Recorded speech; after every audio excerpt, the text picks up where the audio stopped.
집을 그려보세요 라고 하고 볼펜과 종이를 전달을 했을 때 일반인과 건축가 사이에 차이가 있다고 합니다. 일반인들에게 집을 그려보세요 라고 하면 보통 지붕이나 창문을 먼저 그린다고 합니다. 마치 왼쪽 그림처럼 말입니다. 그런데 건축가에게 집을 그려보세요 라고 말을 하면 조금 다른 그림을 그린다고 합니다. 이렇게 그린다고 합니다. 차이를 아시나요?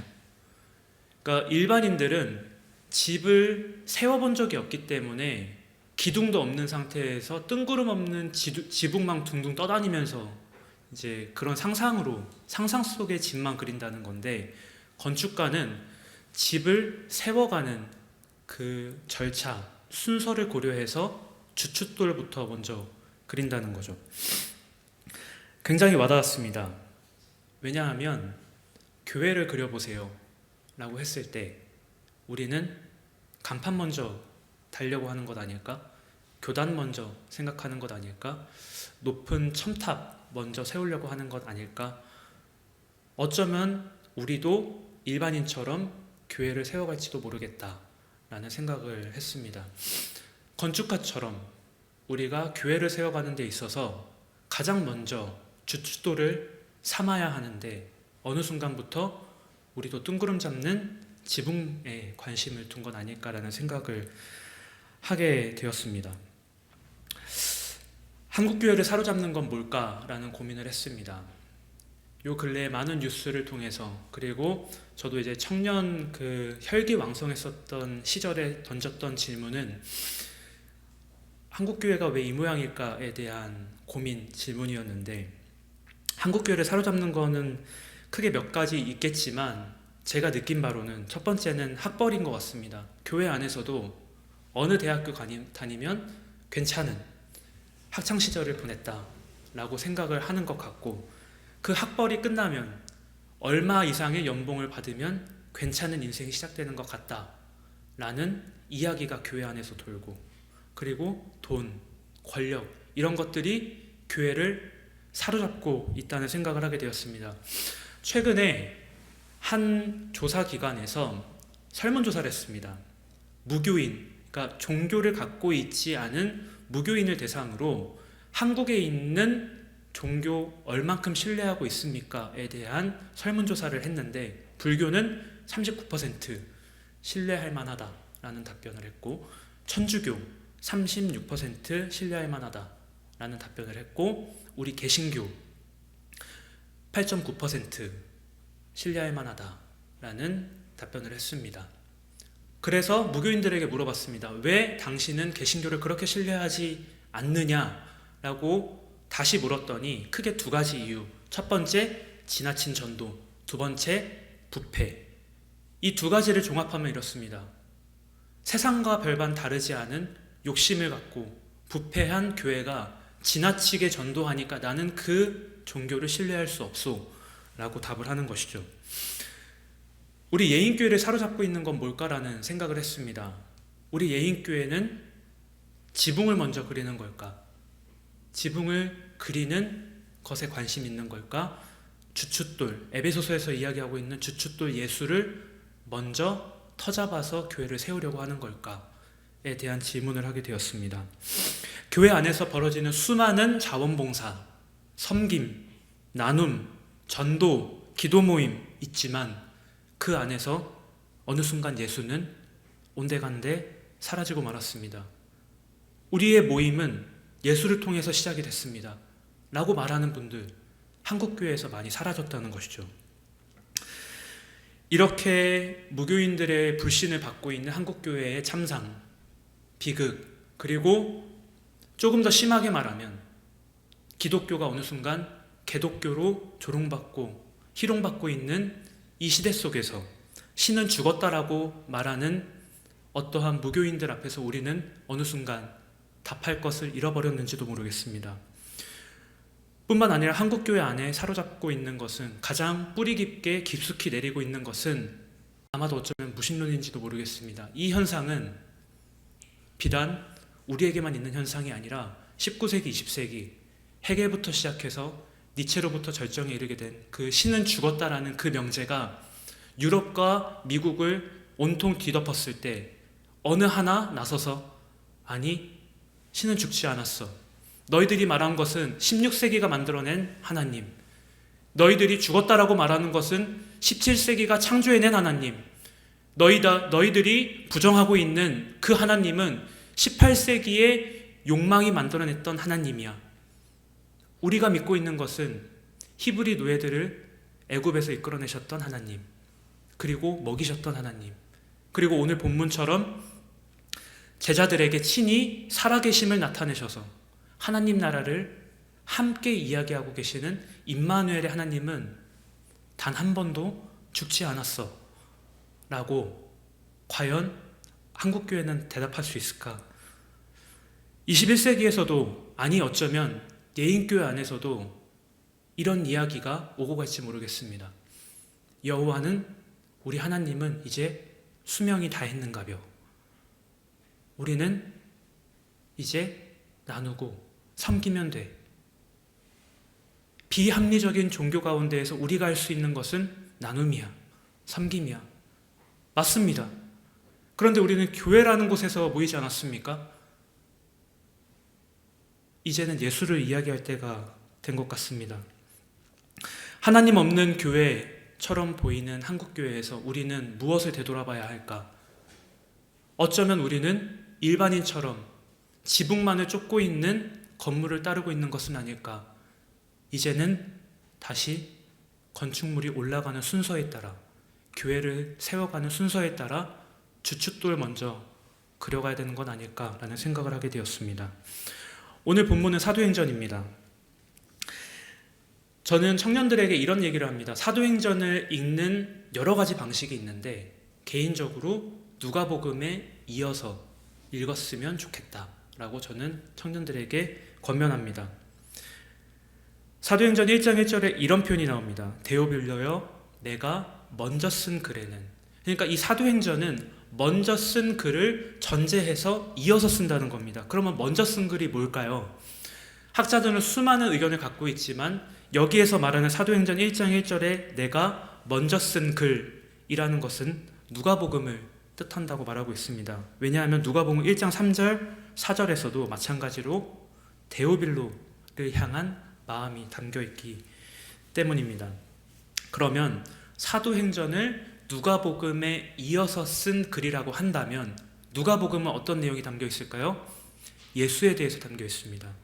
예수가 누구신지, 예수가 어떻게 사셨는지, 예수가 무엇을 좋아하셨는지, 예수가 누구를 향해 손을 내미셨는지, 예수께서 무엇을 증언하셨는지에 대해서 담고 있는 것이 누가복음이라면 사도행전은 예수는 이제 없지만 예수를 가장 아름답게 드러내고 있는 증인들, 하나님의 영에 사로잡힌 증인들에 대한 이야기인 것입니다.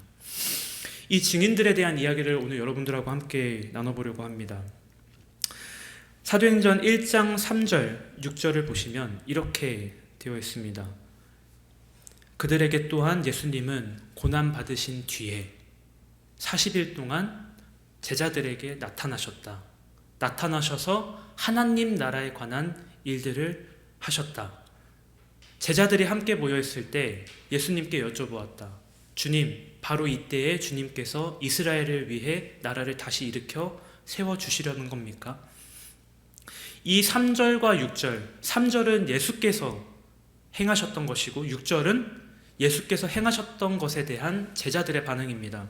예수는 40일 동안 십자가형의 언도를 받고 사라졌지만 곧 제자들에게 나타나셨습니다. 그래서 40일 동안 뭘 하셨다고 지금 3절에서 기록되고 있나요? 뭐에 관한 일들? 하나님 나라에 관한 일들, 하나님 나라에 대한 이야기를 하고 있습니다. 예수께서는. 그런데 여전히 제자들은 어디에 관심을 두고 있는지 우리는 6절을 통해서 알 수 있습니다. 제자들은 이스라엘을 위해 생긴 나라에 관심이 있는 것이죠. 똑같은 나라인데 예수는 하나님 나라를 이야기하지만 제자들은 이스라엘 나라에 관심이 있다는 거죠. 같은 자리에서, 같은 대화 장소에서 서로 다른 꿈을 꾸고 있는 것입니다. 동상이몽인 것입니다. 제자들은 왜 하나님 나라를 이야기하고 있는 예수 앞에서 이스라엘 나라에 관심을 갖고 있었을까? 그들에게 잊혀져 가고 있었던 것이 있었던 것 같습니다. 다시요. 예수께서는 하나님 나라를 얘기하는데 제자들은 왜 이스라엘 나라만 계속해서 주구장창 외치고 있을까? 성경은 기록하고 있지 않지만 이들에게 한국교회처럼 마치 잊고 있었던 것이 있었던 것 같습니다. 그게 뭘까요? 사도행전 1장 8절에서는 이렇게 이야기를 합니다. 성령이 너희 위에 내려오시면 제자들은 하나님의 영에 사로잡히지 못한 채 이스라엘 나라만 주구장창 이야기하고 있는 것입니다. 그래서 예수께서 생각하셨던 것 같습니다. 아, 제자들에게 너희들이 잊고 있었던 것은 이거야.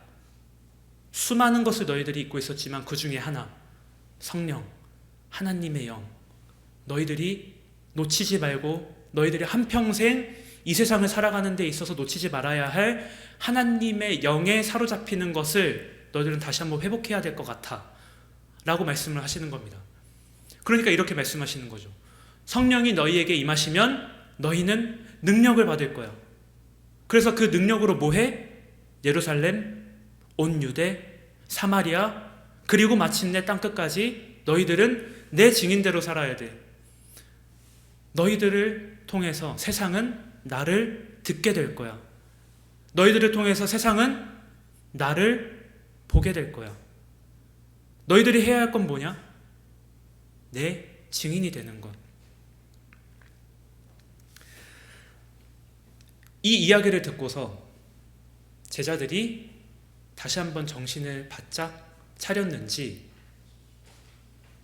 이 뒤의 이야기가 유대, 사마리아, 그리고 마침내 땅끝까지 예수가 사셨던 방식으로 제자들도 살아갑니다. 다시 한번 예수처럼 살아가려고 꿈을 꾸려는 제자들입니다. 그러면 예수께서는 조금 더 힘 주시면 되잖아요. 조금 더 이끌어 주시면 되잖아요. 조금 더 도와주시면 되잖아요. 이제 막 다시 성령을 구할 마음이 생겼는데, 그런데 9절에서 이렇게 이야기를 합니다. 9절입니다.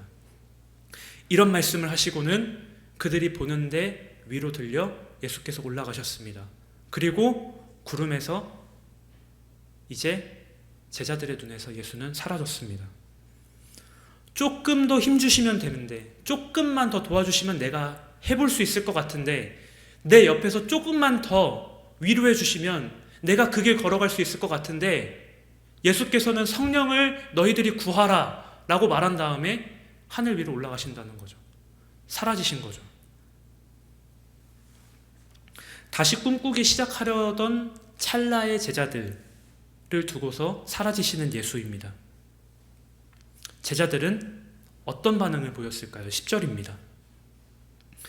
예수님이 올라가시는 동안 제자들은 하늘을 어떻게 쳐다보고 있다고요?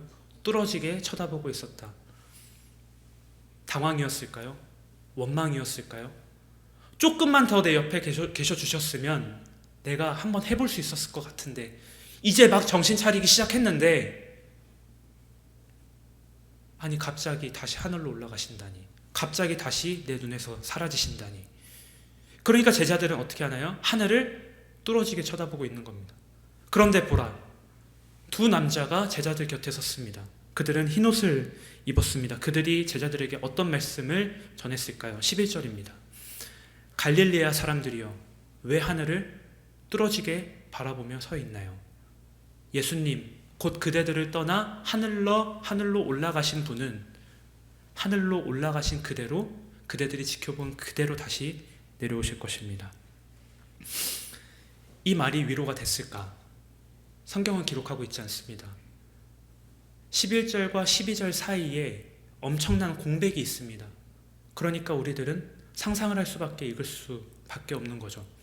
여러분들께서, 여기에 모이신 분들, 그리고 유튜브로 이 영상을 보시는 분들께서 한번 상상해 보십시오.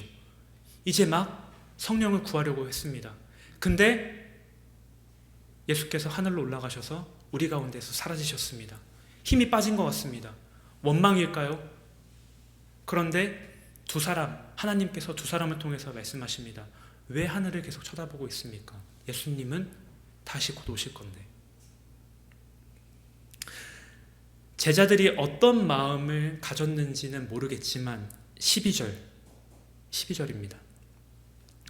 그때 제자들이 올리브산이라고 불리는 산에서 어디로 되돌아왔다고 기록을 하고 있습니까? 예루살렘입니다. 예루살렘. 그냥 예루살렘 성전이 있으니까 다시 되돌아왔나 보구나.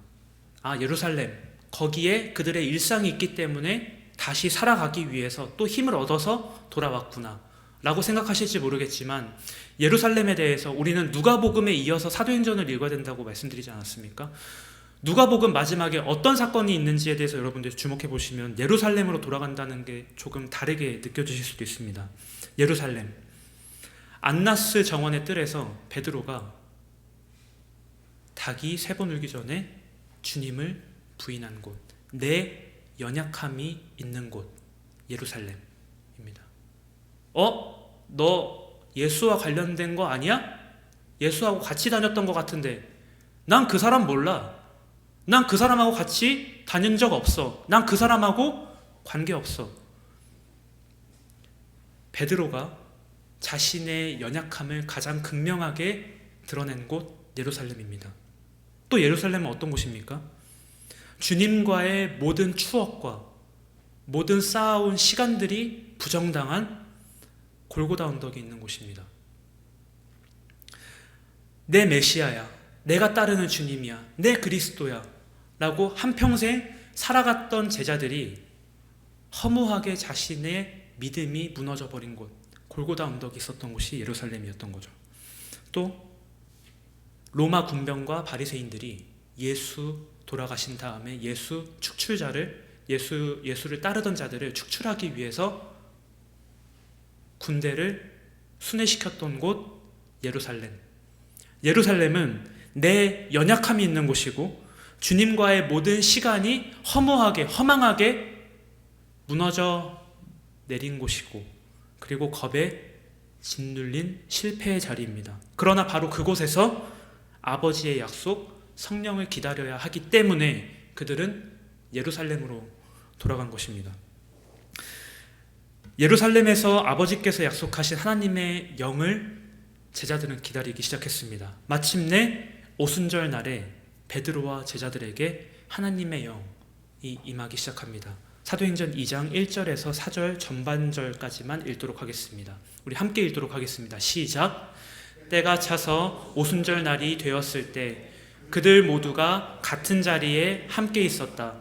그때 갑자기 하늘로부터 윙윙 소리가 났는데 거센 바람이 부는 것 같았다.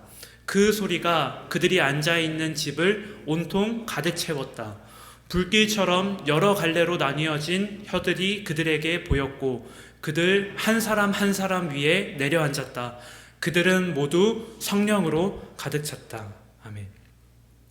마침내 실패의 자리, 두려움의 자리, 모든 것이 무너졌던 그 예루살렘, 신은 죽었어 라고 말하는 한국교회 안에서 하나님의 영을 기다린 것처럼 제자들은 예루살렘으로 돌아가서 하나님의 영을 구했고, 마침내 오순절 날에 성령으로 그들이 가득 차게 되었다는 것입니다. 하나님의 영에 사로잡힌 베드로와 제자들, 가장 먼저 떠올렸던 말씀이 있습니다. 다시요. 성령에 가득 찼었던 베드로가 가슴에 가장 먼저 품었었던 말씀이, 가장 먼저 떠올랐었던 말씀이 있었습니다. 그건 대단한 선지자였던 이사야의 말씀도 아니고 엄청난 기적을 만들어냈었던 엘리야의 말씀도 아니고 구약의 구석탱이에 있었던 요엘의 말씀이었습니다. 사도행전 2장 16절입니다. 성령에 사로잡힌 베드로가 가장 먼저 떠올렸던 말씀입니다. 같이 읽도록 하겠습니다. 시작. 이 일은 예언자 요엘을 통해 말씀해 두셨던 것입니다. 하나님이 말씀하신다. 마지막 날들에 있을 일이다.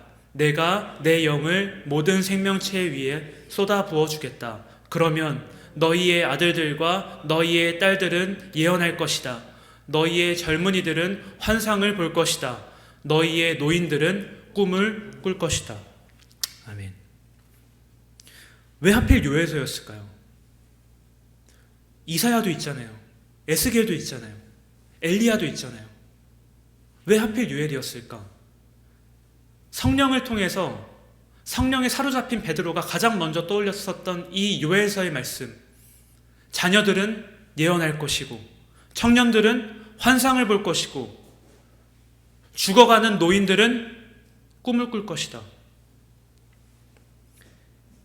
이 요엘서의 말씀을 한마디로 정의하면 저는 꿈이라고 생각합니다. 나를 압도하는 현실 너머를 꿈꾸게 하는 성령님. 성령은 무엇일까? 성령이 뭐길래?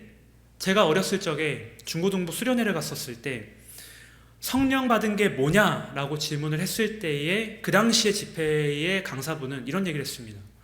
방언 받는 것. 랄랄랄랄라. 아무리 내가 이해를 듣고 이해하려고 해도 이해하지 못하는 그 방언이 성령의 징표라고 얘기를 하는 겁니다. 그런데 성령에 사로잡힌 베드로가 지금 가슴속에 뜨겁게 불을 지폈었던 것은 말씀이었고 요엘서의 말씀이었고 그 요엘서의 말씀의 핵심이 되는 단어는 꿈이라는 거죠. 나를 압도하는 현실을 넘어서 하나님 나라를 꿈꾸는 것입니다. 성령이 뭘까요? 너무 어려운 질문입니다. 저도 3년 동안의 신학교를 다니면서 이런 국리 저런 국리 했지만 성령을 한번 한마디로 얘기해 보시오 라고 했을 때 저는 잘 모르겠습니다. 하나님의 영, 이 하나님의 영이 도대체 뭘까? 어떤 역할을 하길래 내가 그 성령을 구해야 될까? 라는 질문을 3년 내내 했습니다. 그런데 사도행전을 읽을 때 제가 어떤 글을 염두에서 읽어야 된다고 말씀드렸습니다. 그것은 누가복음입니다. 예수께서 이해하셨던 성령이 뭘까에 대한 것이 누가복음 4장에 나옵니다. 제가 화면은 없습니다. 제가 읽어드리겠습니다. 누가복음 4장 18절 19절입니다. 주의 성령이 내게 임하셨으니 임하신 까닭은 이는 가난한 자에게 기쁜 소식을 전하게 하려고 내게 기름 부으셨고 나를 보내사 포로된 자를 자유롭게 하려고 눈먼 자에게 다시 보게 하려고 눌린 자에게 다시 한번 자유롭게 하려고. 왜? 그런 그늘진 자들에게 주의 은혜의 햇빛을 내가 비춰야 되니까. 이게 바로 성령의 역할이라는 겁니다. 방언을 하는 게 아니라 뜨겁게 기도하는 게 아니라 왜 성령을 구해야 되느냐? 다시 한번 하나님 나라를 꿈꾸게 하기 위해서. 왜? 그 하나님 나라가 뭐길래? 그늘진 자들에게 햇빛이 비춰지지 않는 자들에게 주의 은혜의 해를 다시 한번 선포하려고 주의 따스한 자비로운 햇빛을 비추게 하려고. 그게 성령의 역할이고 우리가 다시 한번 꿈을 꾸게 되어야만 하는 이유라는 거죠. 제가 설 명절 때 짬을 내서 그 뮤지컬 하나를 봤습니다. 그 빅토르 위고의 작가가 지은 웃는 남자라는 뮤지컬이었습니다. 이 웃는 남자의 배경은 1690년 17세기, 18세기의 영국을 배경으로 하는 거죠. 그런데 그때 사회적으로 이런 현상이 있었답니다. 돈이 너무 많은 귀족들이 그 어린아이들의 코를 잘라내고 입을 찢어내서 희화화하게 만들어서 자신의 장난감으로 만드는 것을 즐겨했다라고 합니다. 저는 그 당시에 살지 않아서 모르겠지만 빅토르 위고는 그 영국의 참상을 받고 그걸 웃는 남자라는 소설로 써 내려간 것입니다. 빅토르 위고가 이런 말을 합니다. 부자의 낙원은 가난한 자의 지옥으로 세워진다. 왜 갑자기 이 얘기를 하느냐? 이 뮤지컬을 보는데 제 뒤에서 엄마하고 아들이 같이 뮤지컬을 보러 온 것 같아요. 근데 아들이 엄마한테 질문을 합니다. 엄마, 이 말이 진짜야? 부자의 낙원은 가난한 자의 지옥으로 세워진대. 이 빅토르 위고의 말이 진짜야? 이랬을 때 관람객이었던 엄마의 말이 이렇습니다. 아니야, 이제 그 정도는 아니야. 어쩌면 맞는 말일 수도 있습니다. 17세기, 18세기의 영국에 비해서 21세기 한국이 너무나 풍요로운 것, 객관적인 사실일지도 모르겠습니다. 그런데 여전히 저는 이렇게 생각합니다. 부자의 낙원은 가난한 자의 지옥으로 세워진다. 다시 말해보겠습니다. 풍족한 자들의 세계에 그늘진 자들의 모습은, 목소리는 온데간데 반영되지 못한다. 얼마 전에 대유위니아에서 이제 회생 절차가 들어갔습니다. 이때 2,000명의 임금체불이 발생이 됐습니다. 언제 발생이 됐느냐? 설 명절 직전입니다. 이 2,000명은 어떤 설 명절을 보냈을까요? 누군가는 인천공항에서 3시간 동안 기다려서 해외여행을 갔습니다. 해외여행이 나쁘다는 게 아니라 여전히 우리 주변에는 그늘진 자들이 있다는 겁니다. 여전히 우리 주변에는 빅토르 위고가 봤었던 영국의 운동하는 자들이 있다는 겁니다. 그늘진 자들을 향해서 주의 은혜의 햇빛을 비추는 증인들의 이야기가 과연 2000년 전의 이야기로 우리가 제한할 수 있을까요? 다시요. 그늘진 자들이 2000년 전에만 있었을까요? 주의 은혜의 햇빛이 필요한 자들이 2000년 전에만 있었을까요? 저는 그렇게 생각하지 않습니다. 엄마가 아들에게 이야기했던 것처럼 아니야, 이제 그 정도는 아니야. 정말 그 정도가 아닐까요? 저는 꿈을 꾸게 됩니다. 안 입고 온 세상, 피눈물 흘리는 사람들 여전히 내 주변에 많은데 이들 어떻게 위로할까? 저에게는 도무지 방식을 모르겠습니다. 저에게는 도무지 힘이 없습니다. 그런데 꿈은 한번 다시 꿔보려고 합니다. 저는 청년들에게 늘 이런 말을 합니다. 우리가 교회에 모인 이유가 뭐냐? 우리가 예수 이름으로 모이는 이유가 뭐냐? 우리가 예수의 이름을 기억해야 하는 이유가 뭐냐? 다시 꿈을 꿔야지. 내 욕망을 실현하는 꿈이 아니라 주의 은혜의 빛을 비추기 위한 꿈을 꿔야지. 세상이 안 된다고 말할 때, 너희들 어리석다라고, 세상 그렇게 해도 안 바뀌어 라고 말할 때 나 다시 한번 꿈 꿔볼란다. 이거 얘기하기 위해서 우리 공동체로 모인 거 아니냐. 저도 압니다. 계란으로 바위치기일 수 있다는 거. 저도 압니다. 제 때에 그런 환상이 현실이 안 될 수도 있다는 거. 근데 다시 꿈을 꿀 수는 있잖아요. 다시 하나님의 영에 사로잡혀서 나를 압도하는 현실 너머의 세상을 꿈꿀 수 있잖아요.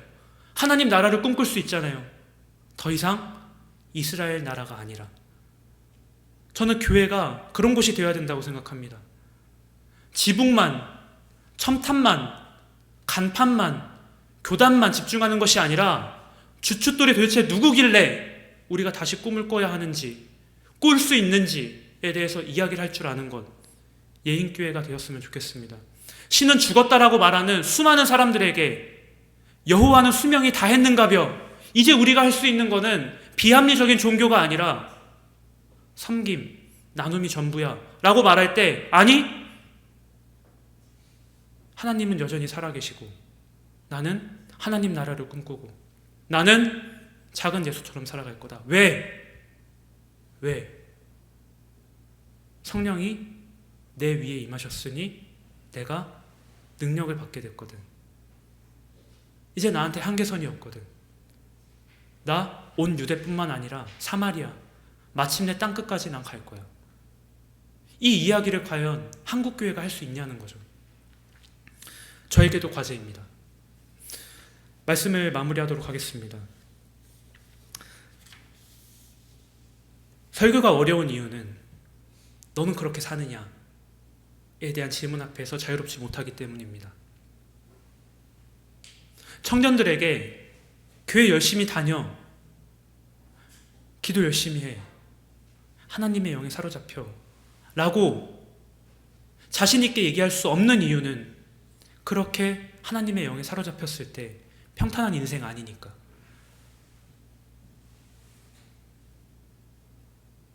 명예로운 삶이 아닐 수 있으니까. 그런데 성경에선 말하고 있지 않습니까? 십자가가 세상 사람들에게는 미련한 것처럼 보이지만 나는 하나님의 능력이라 말하겠다. 저와 여러분들이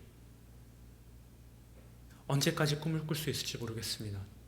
하나님께서 허락하신다면 우리의 코끝이 멈추는 날까지 꿈을 꾸며 살아가겠죠. 마치 요엘서의 말씀처럼. 금요일 저녁입니다.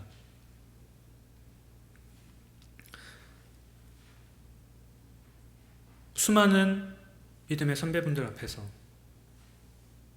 기껏해야 3년의 신학교 공부만을 하고 짧은 생각으로 여러분들께 말씀을 나눴습니다. 부족하다고 생각하실 수도 있지만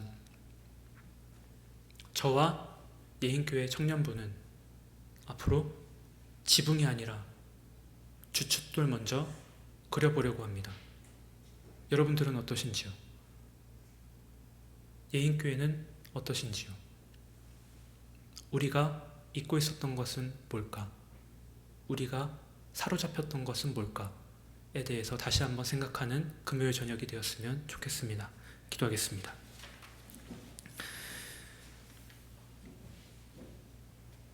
영원히 살 것 같아 보이지만 마침내 사고처럼 죽음이 우리를 찾아온다는 것을 우리는 압니다.